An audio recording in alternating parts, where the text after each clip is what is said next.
just to finish with the current market conditions, at least for me, the biggest lesson from last year was that what we do, let's say, and at Hacksoft, we try to also do product.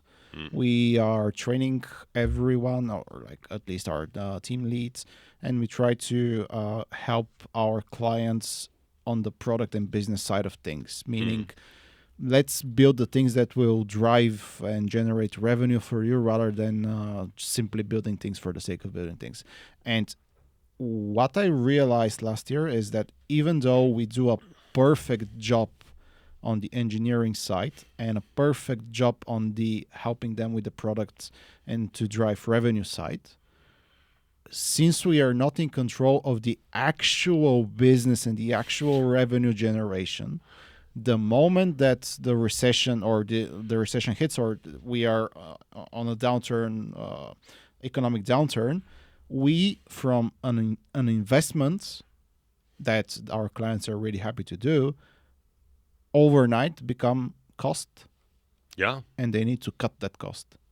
This was my general realization for the business that we are building, and I'm still wondering what we can do. I was joking we should build a marketing agency because at least we can help with revenue generation and demand generation. But this was like, some of our clients are so happy working with us that they kind of don't know the team. They don't care who's on the team. They're getting things deployed to production. They're getting things working. They're making money out of their software. But since we are not in the actual money-making business, we become cost, and no matter how good our relationship is, we're gonna get cut. I mean, this will never change, because also the success of IT project, the technology is just a small part of it. Yeah. You need to get people behind it internally, and this is where things often fail. So maybe you build the greatest things in sliced bread that's bringing together marketing and sales, but you never get marketing and sales to talk to each other. So your marketing machine is feeding amazing qualified leads to sales, and the salespeople are saying that, oh, this system is too hard to use, so I'm just going to use my Rolodex. Of course, kind of the degree of control for the success, it depends on where you are on the value chain. Yes. And what is the value that you're trying to bring to your clients.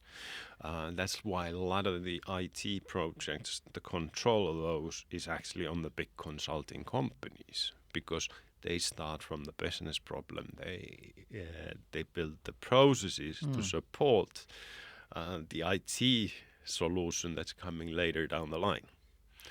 But to get there is a tricky proposition. So my kind of instinctive proposal for that would be to find a much tighter focus, because if you can focus what you do, if you really get deeper into understanding the industry, or particular area of technology, it's easier for clients to remember what is it that you do. Yeah. You're in a box, and then your added value goes up regardless of what's your business model. You bring more value because the client doesn't need to teach you the basics of business. The risk there is, of course, that again we talk about arrogance, and this I've seen on the marketing side a lot. All of a sudden, people think that they know their business better than the clients. Yeah. That's very rarely true. Yeah. So it's about finding a right kind of a balance. But I do think focus is super important.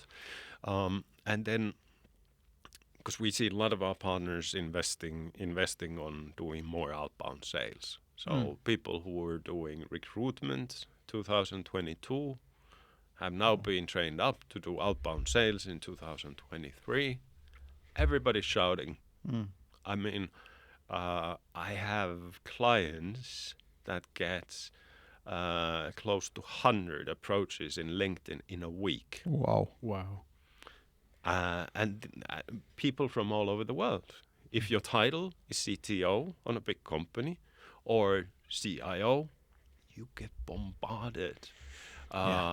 Your phone is ringing off the hook. It's red. It's all the time.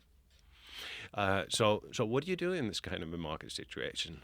Are you going to become one of those who shout more, or are you doing what you guys are doing, which I think is amazing? You've been very, very consistent on creating something that people want to come to, because you need to be able to turn it around. But yeah, I mean, I don't have a silver bullet. Yeah, we don't have a solution either. We're just thinking, hey, we have a pretty good team.